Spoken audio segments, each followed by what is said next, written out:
Hi, my name is Sarah, and I'm 10 years old. I live with my parents and my little brother. I go to school every day, and I'm in the 5th grade.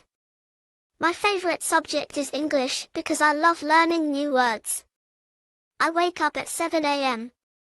every morning, brush my teeth, and get ready for school. I have breakfast with my family, and then my mom drives me to school. After school, I come home at 3 p.m. Eat a snack, and do my homework.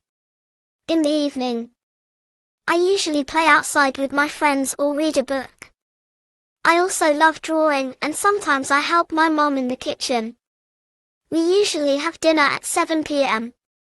and then I watch a little TV before going to bed at 9 p.m. I like weekends because I get to spend more time with my family.